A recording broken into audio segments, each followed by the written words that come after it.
All right. Welcome back to another episode of Straight Talking Leadership with me, Chris Pinkowski. In this interview series, I really had the opportunity to meet with some really interesting people to learn about their leadership journey. And the goal here is to share their story so that you can walk away with a few nuggets that you can apply to your real life situation. Today, I'm joined by Charmien Fugelsang. She is the Chief People Officer at nTop, an engineering design software solving some of the most complicated problems in manufacturing design. In addition, for over 14 years, Charmaine has been in the HR space, scaling some of the most notable startups that you'll recognize, including Vimeo, the video platform. She was there to scale it from 90 to over 650 employees globally. Prior to that, she scaled AppNexus, now Xander, an ad tech platform from 30 to 500 people. And before building award-winning innovative cultures in startup companies, she was an entrepreneur. And before that, a teacher in some of the hardest to place schools in New York and Los Angeles. Charmien, welcome to the show. Thanks for being here. Thank you, Chris. It's such a pleasure to be here this morning. I'm so excited to talk to you. Thank you so much. I'm looking forward to sharing your story. And one of the things that I like to do just to get started is something that I call the Mad Minute. All it is really just a mental warm up. I'm going to ask you a couple questions. They have nothing to do with leadership whatsoever. The whole goal is just to kind of get the gray matter moving and get us into a creative space for our conversation. Awesome. Are you ready for the Mad Minute? I think so. I hope so. Awesome. So if you had the choice to have one of these two superhuman powers where you could either breathe underwater or see crystal clear in the dark, which one would you pick? Oh, well, this is an easy one for me. 100% breathe underwater. I mean, first of all, I'm a Pisces, I'm a fish. So how could I choose anything else? But besides that, I mean, what is more cool than exploring the worlds in our ocean? You know, they say, right, that there's so much more unmapped land in the ocean than God, I don't know, like the majority of the planet. So to me, I would go full on discoverer mode and see what new lands I could discover underwater and how deep I could go. Although, I'm just thinking, Chris, if I went deep enough in the ocean water, it would be so dark. I might actually also need that seen in the dark power too, to truly maximize my vision here. That's why it's such a tough question. The second one may be a little easier. If you could choose any animal and make it the size of an elephant, what would you pick? Ooh, wow. That's a hard one and an interesting one. I mean, my first thought was a cat because I'm obsessed with cats. I have 2 cats at home. And what would be greater than like a gigantic size kitty that you could cuddle around you and take you places. And I'm sure that purr would be amazing. But then I look at me, Chris, I'm not good at this game, obviously, because I keep thinking I want to. I also have a really crazy, very cute Pomeranian that honestly would be fascinating as a gigantic creature, just for the amount of puff like we would have. I think it would take up a whole house. So actually, I'm going to go with a Pomeranian. Yes, I'm going to make a Pomeranian gigantic and see if that's finally gets her to stop barking. That would be. I think an elephant-sized Pomeranian with the same bark, the same kind of high-pitched bark would just be hilarious. Hilarious or the worst thing we've ever released on the planet ever in the history of man. I don't know. Right. It's one or the other. It's awesome. Awesome. So thanks for playing the game with me. Oh, we're done? Oh, I could do this the whole time. No, that was so fun. Thank you, Chris. Yeah. One of the things that I love in life is to laugh and to have fun. And so the Mad Minute is really just a warm up and a way for us to break the ice and have a few chuckles, which I think we accomplished. It's also a Awesome. very good leadership tactic too, actually, if we're talking about leadership. I mean, there's nothing better than getting a few laughs out before you get serious to get anyone to feel like comfortable and safe and able to be their true selves. So You're right. And that's so I came up with the whole idea of doing this when I was leading offsite, like, all right, we're going to go offsite, get out of the office and do some quarterly planning. And before we dive into it, let's just have some fun. And that's really where it all originated. And I've just carried it forward. I do it with clients. I do it all the time. People seem to enjoy it. So I just keep coming up with new questions that to me seem fun. Someday, Chris, you might have a book right there of just those questions and just, right there. I mean, I think a lot of HR leaders could really benefit from something like that. The Mad Minute book. I love it. Awesome. So, hey, let's get started and let's hear about your leadership journey. Yeah. Where I'd really like to start is, what was your first experience leading people and how did that go? Okay. Well, I mean, my first experience leading people is a little bit of a challenge, but I will say in a corporate environment, I'm going to go with AppNexus. Okay. Because before as an entrepreneur, I was really working by myself with a handful, like doing it all myself, which I also don't recommend, but it was where I was at as an entrepreneur. And as a teacher, you pretty much own your own space. You're your own leader in your own classroom. So no, the first time that I really had to develop my leadership skills was at AppNexus, my first startup. I had never worked in a corporate environment. I was close to turning 40. So a corporate environment was very new to me. I think all I knew about working in a corporate world was what I gleaned from Dilbert bad cartoons. You know what I mean? Like I really had no concept. So when I went there, I remember my first day, it was really funny. It was like, I was hired as an office manager because I was pivoting my career. I had no idea what this tech startup space really looked like, but I had friends who'd had great experiences or really went from coming in a relatively junior role and really rapidly growing in the organization, as often can happen in a startup. And I thought that's a good way for me to pivot my career because I can start there in something simple or something maybe even easy for me. So I asked around and I got a job as an office manager at AppNexus. And at the time, I knew my job was to delight everybody, right? And to make them feel special because we had 30 people at the time. There were engineers working insane hours because this was like the crazy time where we were just trying to make anything happen with 2 twigs and a roll of duct tape. You know what I mean? And so I knew that my job was there to make everyone feel truly appreciated for the work they were doing. And I love that. I love being good to people. I love taking care of people. But there was something different that was also happening from a leadership perspective that I didn't even recognize at first. And that was even in small ways, even when I had no one reporting into me. I was now, even though I probably at the time wasn't aware of it or didn't understand it, responsible for the whole culture of the organization. And that, in a way, even with no one reporting into you, is a huge leadership opportunity, right? It is. So when I first came, the culture really freaked me out. I'm going to be really honest, Chris. We were in a 1-room office with, a beautiful sort of a beautiful space right north of Union Square in New York City. And there were 30 engineers were there and they were all at their desks with their computer setups. And it was silent, like everyone typing, no one talking. In fact, that first week, I wasn't sure if you were allowed to talk.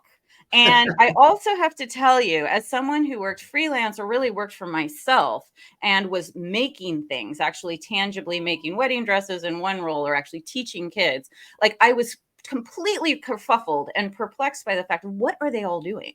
Like typing away, doing this thing. And I was like, is this just what we do? And how do you talk to the person next to you? Like I didn't realize at the time they were doing it through chat, right? Right. But I didn't understand. And I was the receptionist. So I was as well with the office manager, it was pretty much any admin role at the time was me.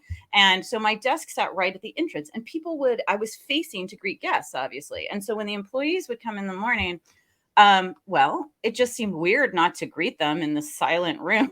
So I started greeting them. And this is a really small thing, right? But starting to talk to people to say good morning. At first, they look shocked, like I'm not allowed to, what is going on here, right? But eventually, we started to build relationships. And what I would say from that point on was something subtle started to happen. And maybe this was good. I think it was good. But what started to happen is voices started talking more on the floor.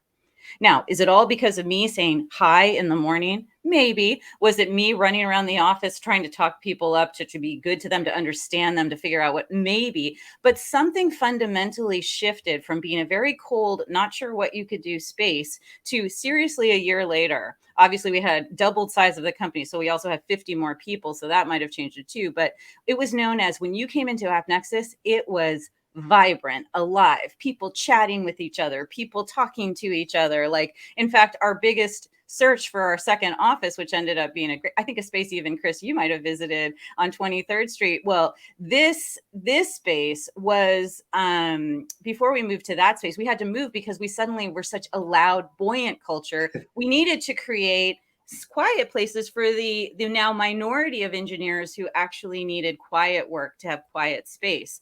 But why I call that out is that change was one of the reasons that leadership then asked me if I wanted to become the HR manager and take over HR, because they could see just from the little things, and me as an office manager, just by being good to people, being human to people, treating them with respect, they saw a potential for me to grow as a leader in a bigger way. And this is why I always say to team members, because, as my role as the chief people officer, I get a lot of questions of how can I get my next promotion, right? Or how can I get your job in 5 years, my favorite one, or next year? I don't know, depending, right? How can I do that? And the one thing I have learned, or what I think is really critical, that I think some people, especially young in their career, don't realize, is you have opportunities to shine in your role right now today as a leader, to prove that you could basically become a leader by just crushing it at your current job. Like, Yeah. I've seen a lot of team members, unfortunately, when they're really, really trying to get promoted, to try to basically like do other things that they consider like the next level up for their job, and neglecting their actual job duties.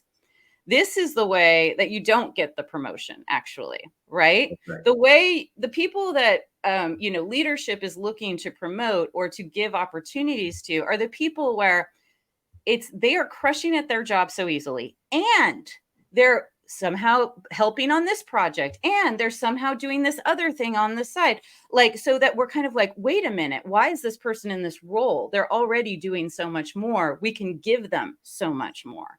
And so I do think, like, one of the better pieces of advice I got in this journey, or in my journey, which I've lucky to had a lot of great mentors on in my tech career. But one of the things that my former CEO at Vimeo, Anjali Sood, who is an amazing, amazing leader, said to me is like, look, I think what people need to understand is, and what I did and what she did in her career was, my goal was always to delight my manager.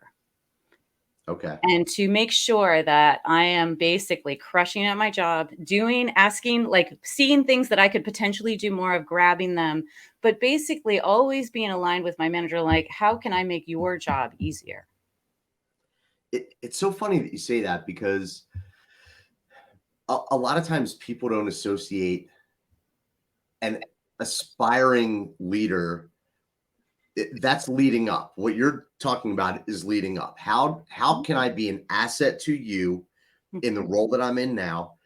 And I don't know that you were necessarily looking for that promotion when you were taking that approach, but it's something that came natural to you. Hey, I want to be an asset. I want to help build the culture of this company. Like, I can just kind of picture, knowing how engineers are, I can picture those first couple of days of engineers walking in and you saying hello, and then like, yo, what's going on here? That's true. But it just blossomed into something. And that approach is definitely something that people with that internal leadership quality, they see as just something natural to do. I think it's also being open to new experiences. Like Yeah. that's the other piece. Like I was like pretty much any job, they'd be like, hey, we have this new job. I'd be like, a new job. What is it? Cool. Give it to me. I want it. Like it didn't matter what it was. It didn't matter if it was like redoing our snacks to make them more organized and look better for the team. Like I enjoyed the variety of my job, and I enjoyed every opportunity that was sort of like a, hey, I'm not sure if you want to do this. I was like, yes, I do. Give it to me. I want it, and I want to crush it. And I think that's the other piece that I think a lot of team members who are looking to grow or looking to be promoted, they kind of want to also hand select what those projects are to show their star status. And I would argue it's actually, again, those people that are willing to pick up the mucky jobs that probably anybody could do, but no one's willing to do, that you're like, that person gets it. That person gets that there are times when there are really cool, sexy projects that you get to be a part of. And there's times where maybe you're cleaning up work that someone else didn't do right. And it's basic grunt work that someone else could do. And to me, a leader is the person who's like, we have to get this done. I don't care if this is above my pay grade or below my pay grade. I am figuring out a way to get it done and get it done really well. Those are the unseen parts of leadership. They're even less than glorious, right? People think that leading people is always like unicorns and rainbows. And they don't see that the leader is the person who is taking out the trash at the end of the day when the engineers have filled it up with, cans of energy drinks and, snack wrappers and things like that. Diet Coke, actually, is what. Diet Coke, okay. But just, cleaning up whatever's left so that when they come in the morning, the workplace is ready to rock and roll. Those are the things that leaders do. And oftentimes they're not asked to do it. They just know that that's the right thing to do. And all right, I'm going to roll up my sleeves, and it's not glorious at all, but it needs to be done. 100%. And I mean, that's the thing that I think some people miss. Like the reality is what you're looking for in leaders are those people who really are like, wait, oh, this one thing I just realized wasn't even on my to-do list, but it's here. Let's get that done too. And I think, it's tricky, right? I also would argue the other thing that I love about this new generation that is very different from maybe when I was starting out is they are much better at self-advocating, and they're much better asking for what is it they need to get to that next step, which I would recommend if you are someone who's been hesitant to talk to your manager about a promotion you want or to talk about your long-term career goals. You're missing out on an opportunity to potentially put yourself on a leadership path. There's sort of two places, right? There's sort of two directions, I think, of becoming a leader. And one is just, like I said before, crushing it at your job and like trying to do beyond your job and making it obvious to people above you that you can do more. But there's also, because sometimes you might have a manager above you who does not know how to grow you as a leader. This is true, especially in tech, where sometimes we have just very new managers because they were really successful ICs. They don't know any way to progress your career beyond you taking their job. Like, do you know what I mean? Like, which is something, especially in small startups, that can frustrate people, right? And I think if you feel you are in one of those situations, or really in any situation, it is always a good idea to talk to your manager about your personal goals. But this is a critical part. Asking for clear feedback on areas where you may not be on the right track. This is the other piece, right? It's much better and impactful if you are asking for critical feedback. You are much more likely to get it earlier from your manager. And why? Because, look, we work really closely with our managers, right? And we become, even if we, in an ideal situation, friends, right? Or we feel like we have good vibes between us as colleagues. And the tricky part is to give constructive feedback, even for newer managers especially, it feels like it might break that relationship, right? Or it's going to lead to bad feelings or bad vibes. So people don't want to do it. They want to withhold, right? Until they Right. absolutely have to. But this shifts dramatically if you're the person saying, hey, look, this is what my goal is. I really want to understand my personal blinders. I want to Mhm. understand the areas where I'm not actually being effective in this role.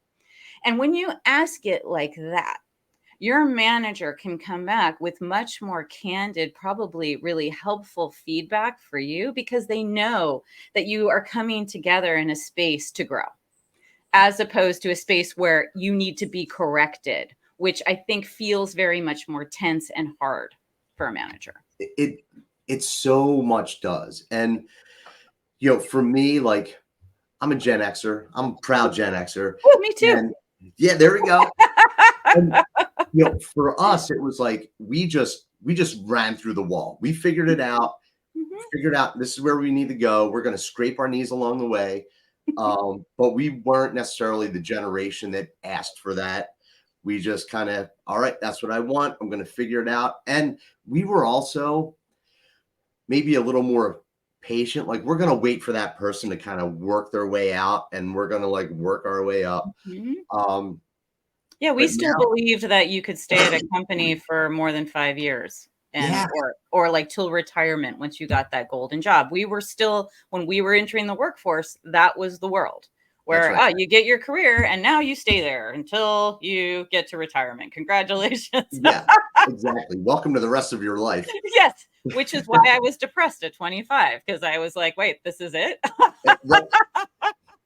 Yeah. And one of the things that I do with leaders who are Gen X, because we also don't think about how we're dealing with the new generation of people and providing that guidance.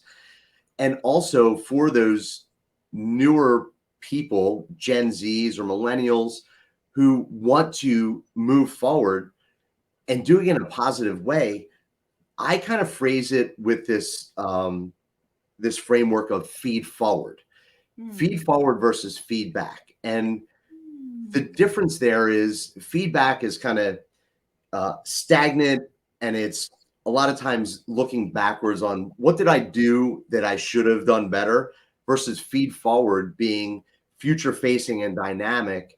Hey, these are my goals. What can I be doing better? And it takes the whole negative connotation that we think about feedback, and it's putting Hmm. that positive spin on, hey, let's look at the future together. Me as the manager, as the leader, this is how I can guide and mentor you. And it doesn't feel funny for you to ask me for feed forward to be able to advance your career. Like, it's all just more positive. Chris, Um, are you seeing a huge light bulb go off on my head right over here? I was like, I love this. I love feed forward. I have never heard that before, but yes, you are 100% by just simply renaming that. I think you do give a lot more. That's what is the intent of feedback. But feedback, I think, has become too loaded. But I love this feed forward. Yes, yeah, 100%. Because here's the real you promotions, it is very helpful to have an internal champion right. because the reality is promotions are debated. They're debated at depends on the level, it depends on the size of your company, but there are usually in most companies some form of debate among leaders over who the promotion pool is, right? Hmm. So, again, the more that you are working with your manager on your path, asking for feed forward, I love it. The other thing your manager then can do is your manager, especially if they're talking about this, you're talking about this like a year before your promotion cycle or 6 months before your promotion cycle. This is never the conversation to have 2 weeks before your promotion cycle starts, right? That's right. Because for one, they need to be able to give you this guidance to Mhm. actually be successful. Two, you need time to show that you've internalized and done it. And also, this gives them time to guess what?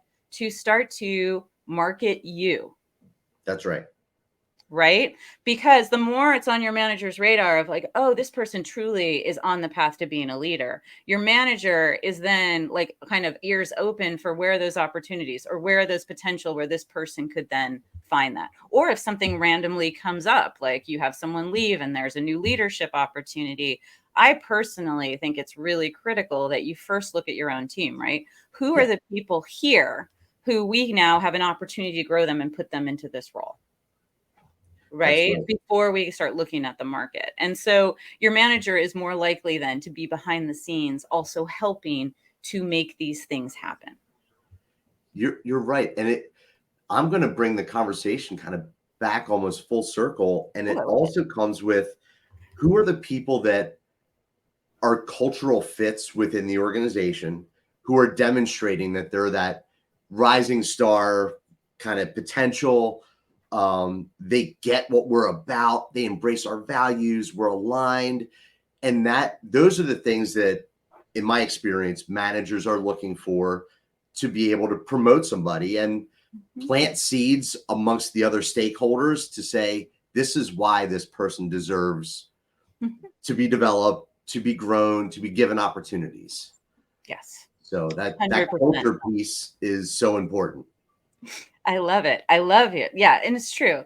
So I mean, I think there's two, look, it's true. It's not just your my path to leadership was not me alone succeeding. And I think that's the really clear, that's what's really important. It's really important to know that you also have to, what I would argue is also another piece of a leader is finding gaps and filling them. We talked a little bit about that in our last conversation, but what I mean is like a leader comes with solutions to their manager. Hmm. That's right. This is another one. Like, I think because a lot of us are used to starting in a world where we're like, oh, I see this problem. I better bring it to my manager and then we'll work together to figure out the solution, right?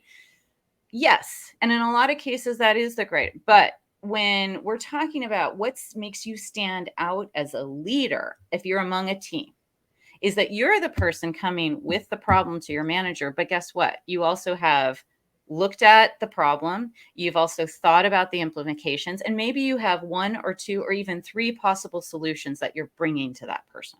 That's right. That is where your manager goes, oof, this person can do so much more. They're Yeah. already thinking like me, right?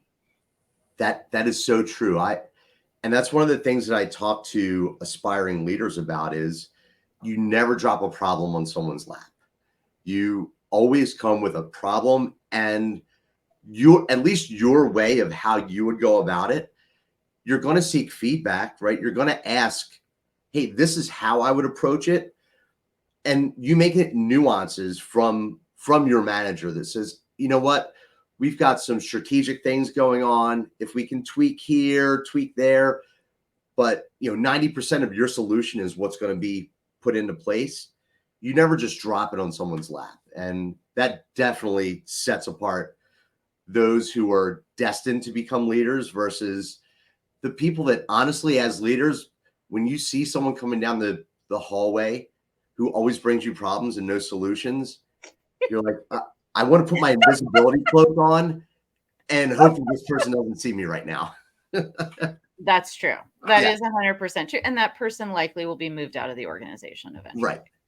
Right, because we have too much to do, we have too much to build. I just thought of something else, but I think I'm losing it. I want to, let me see if I can pull it back in a sec.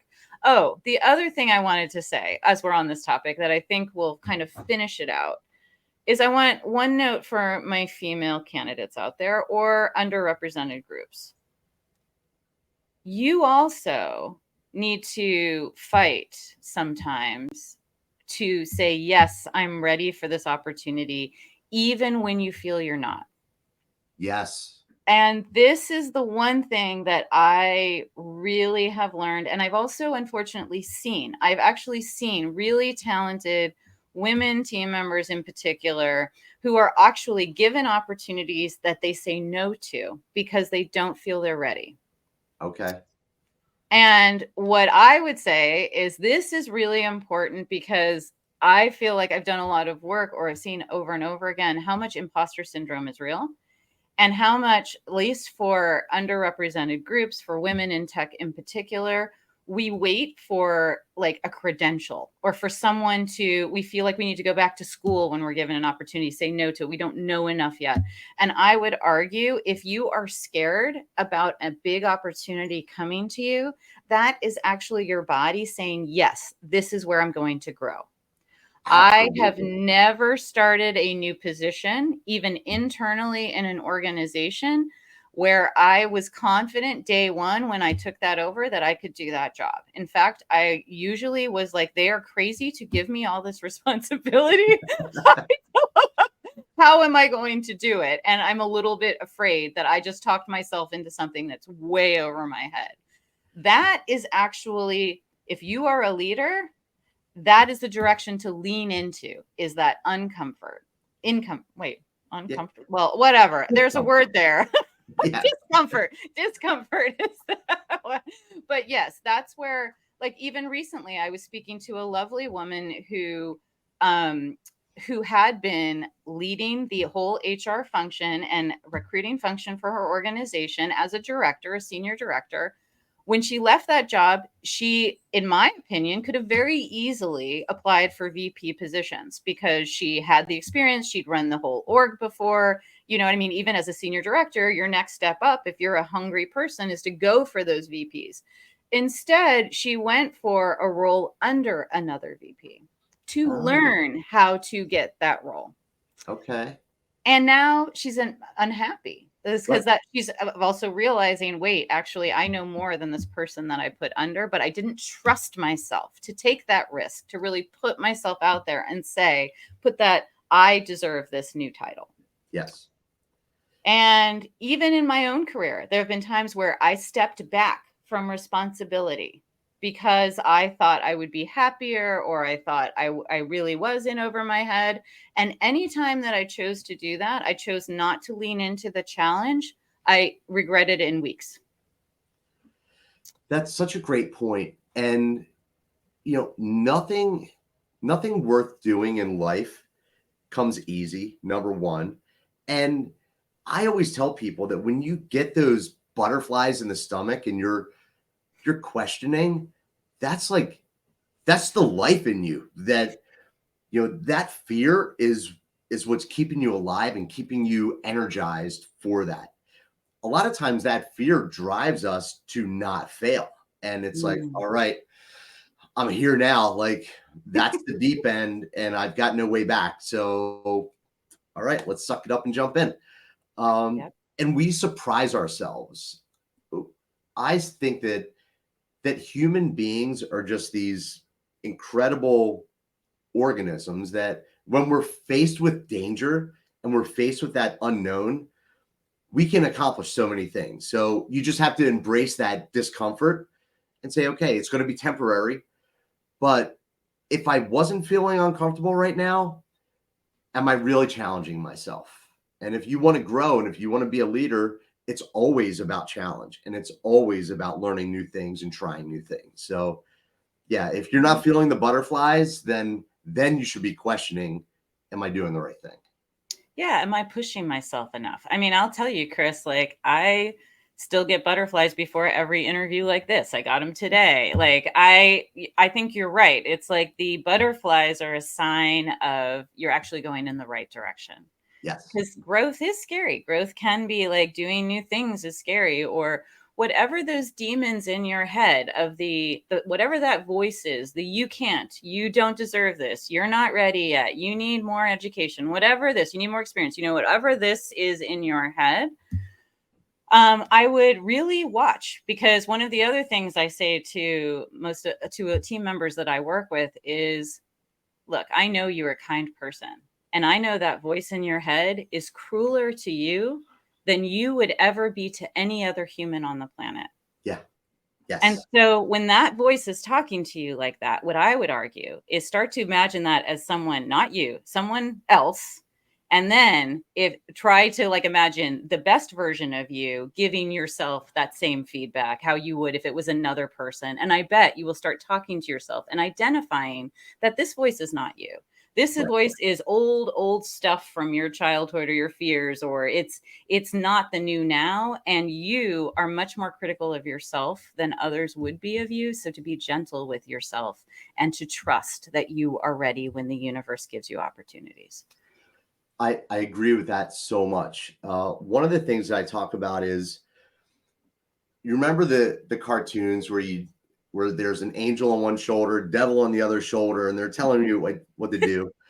I talk about it in terms of, you have an inner champion and an inner critic. Mm. And it's that inner critic that's telling you, you might be pushing a little too much. You're not good enough to do that. You don't have the experience, right? Imposter syndrome over here. And Mhm. the inner champion, because I'm from Philadelphia, like my inner champion looks like Rocky. And it's like, no, I'm going to go for it. You can do this. And, I and love the Rocky image. yeah, on top of the art museum steps. But it's like, you have to train your brain to listen to that inner champion, Mhm. because you're right. When we're speaking to other people, we're never letting the inner critic guide what we're saying to someone else. We're always the inner champion to someone else. Like, yeah, you're Mhm. amazing. You can do that. Mhm. And you just have to listen to the Rocky on your shoulder, your inner champion, who's Yeah. saying the same thing to you. Mhm. Yeah, but it's not easy at first, right? It's It's not. always like these are the but what I also like to say, and I think people forget, is that none of this stuff goes away entirely. Every No, leader that you respect is wrestling with these things every day in that's right. different forms. I have as a chief people officer, I also get I get the wonderful job of like supporting the actual executive team. And I can tell you, they all experience severe doubts every day. Yeah. They question the decisions they're making, right? Like they question if they're moving forward or making the right choices. But then on the other side, here's the trick, right? Hmm. That critical voice is, you are right, also something very critical to leaders, because lack of a critical voice, and this is where the balance comes into place, can make you not actually aware of what you don't know or what you're not good at. Yeah. And that is a big detriment to any leader, because the first thing you need to know if you're going to be successful as a leader is what you do not know. And often this comes through experience. So if people ask, well, why do I have to work for 10 years to get your job? I'm like, I would argue it's because you need 10 years to make a lot of mistakes and learn from them. Yes. And then you realize what you're good at and what you're not good at. And you can hire people to fill the gaps that you have because you have them. So your awareness of what you like, the other study, have you heard of the study where they tried to predict whether or not people were poor performers or high performers based on how self-critical they were? Have you heard about this? No. Well, in this study, what is fascinating is, it was about performance reviews and self reviews, Okay. and how self reviews, most people who are actually top performers will eviscerate their performance in a self review. Okay. The bad performers often write these amazing stories of how wonderful they are and how they've done everything great. Now, so I raise this two to the mix because the other thing you're balancing is some self criticism or self awareness, if you're looking for a more positive way to look at it, is incredibly healthy and important for a leader, because that's also how you start to identify where you could have done things better. And a great leader, in my mind, is always wondering to themselves, how can I be better tomorrow? How can I be more effective? How can I Mhm. be more impactful? How can the 4 things that I did, the 20 things I did today, I could do even more effectively tomorrow? That is impossible if you don't have a bit of self criticism or self awareness, right? But Yes. that cannot drown out or stop you from moving ahead. And that's the tricky part. How does that work also as an engine to push you forward, make you better, as opposed to being so critical that it actually puts you in a place where you can't move forward at all? Yeah. I haven't read the study, but I've seen that live, right? And I've I've read enough self-reviews of, let's call them like middle of the road performers who think that they're awesome. And you just have to chuckle and say, like, what was this person smoking when they thought that this is what they were doing? Um, Yeah. and then you also, on the other hand, look at your rising stars and you say, man, how can they be so critical? They have crushed it. But that's how we're wired. Like, high performers are by nature, because they're not satisfied with where they are, they want to grow, they are going to be more critical of themselves. And that's just, yeah, another weird way that the human mind is wired. Yeah, and so that's where I actually really love your devil versus angel, because as I'm thinking more about it in this context, yeah, you would be actually in bad shape if you didn't have both.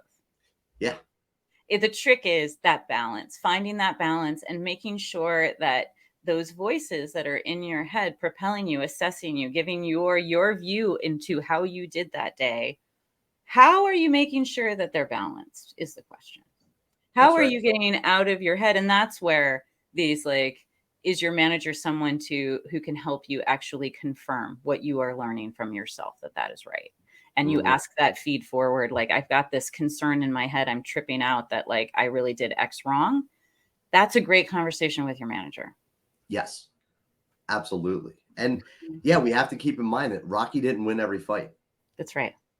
So, and it's by those losses that you learn the most, at least in my experience.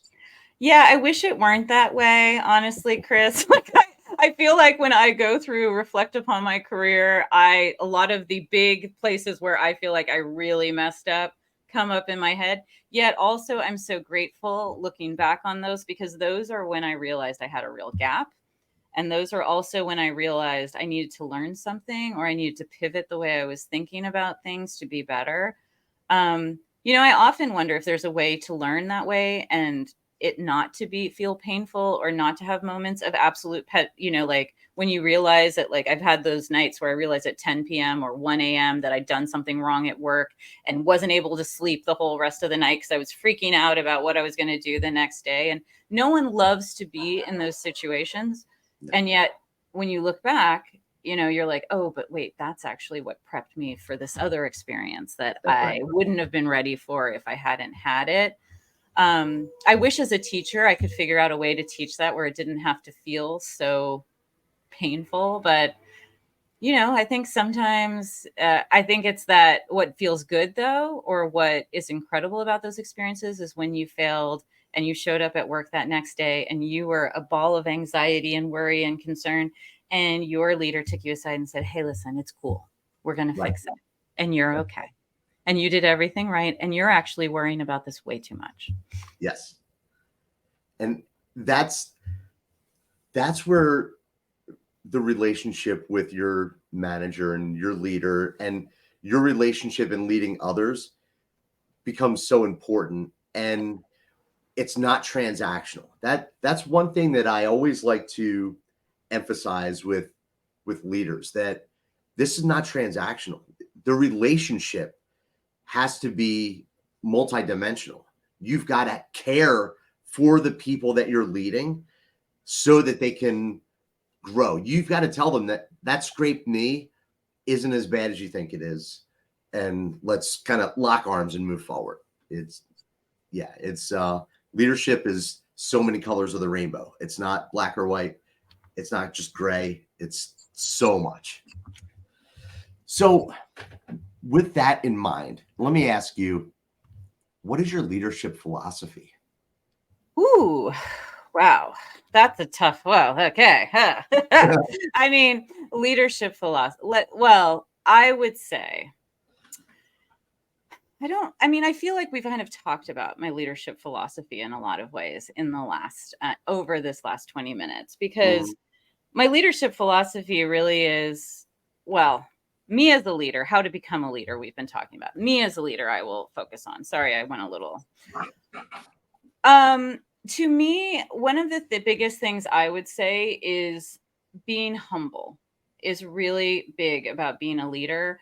The other piece is taking full responsibility for what works and what didn't work under you.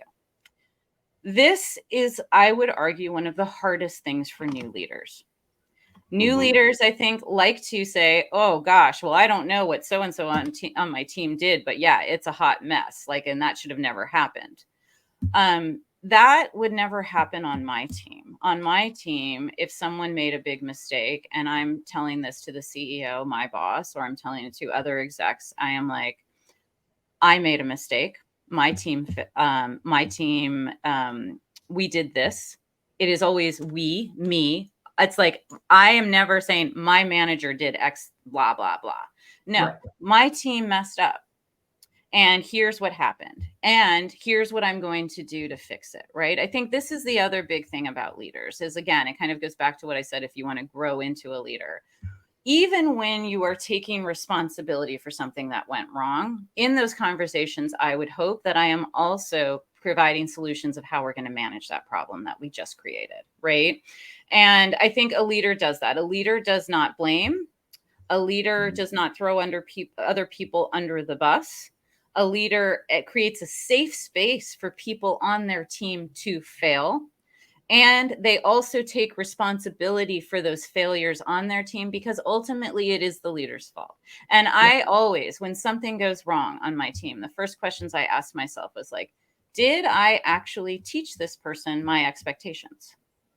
Did I make my expectations clear, or what the rules were clear? First question. My assumption if something goes wrong on my team is I did not communicate the outcome I wanted very well, or I did not communicate aspects of how we were going to go about this project well.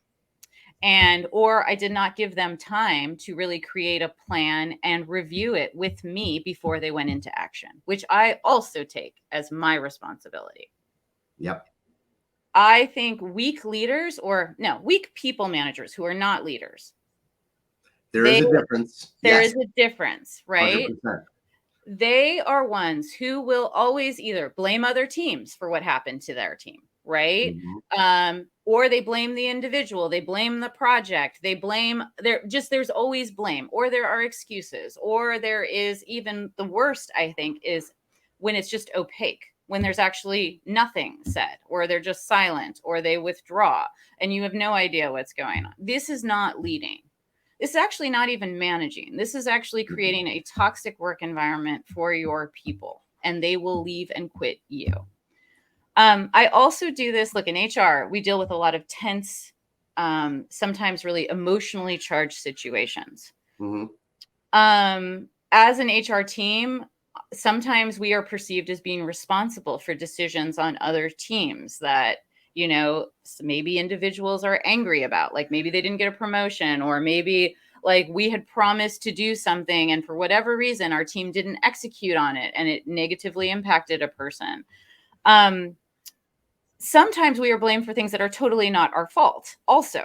And that just happened, and that person's angry and wants to blame someone, and the HR team can be often a target for that, because look, aren't we supposed to solve every person's problems, right?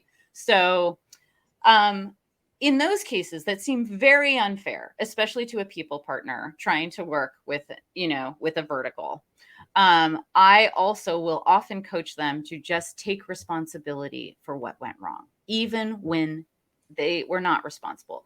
And they'll be like, why? That's terrible. They were the ones who did it wrong. They were da-da-da. I'm like, yeah, but we don't care about ultimately who was at fault right now. We care about coming to peace, or coming to a consensus to move forward.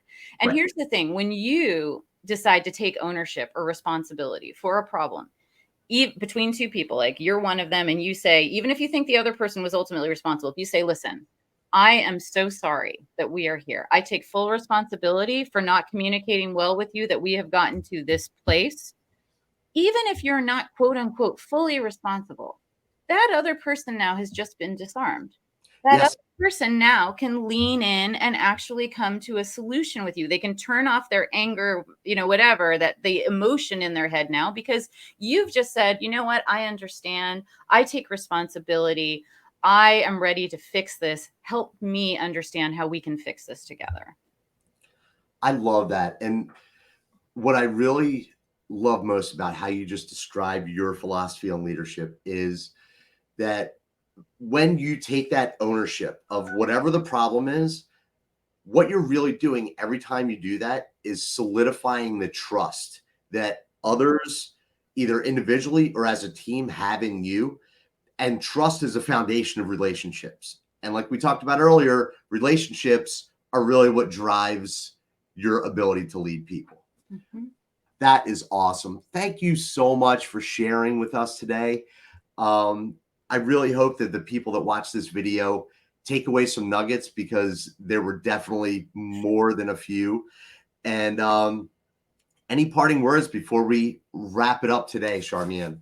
Well, I just want to say, Chris, thank you so much for having me. This has just been a joy, and I love what you are doing with this show. I encourage everyone who's watching to subscribe to Chris's show. It is amazing. You'll get many nuggets, many more nuggets that are very valuable. And I just want to thank you for having me. It's been really, really Thank fun. you so much for being here. And yes, if you got some nuggets of information today, please like it. Please share it with other people. Subscribe to the channel. And we will be back for more interviews with more inspiring people in the next coming weeks. Thank you all for watching.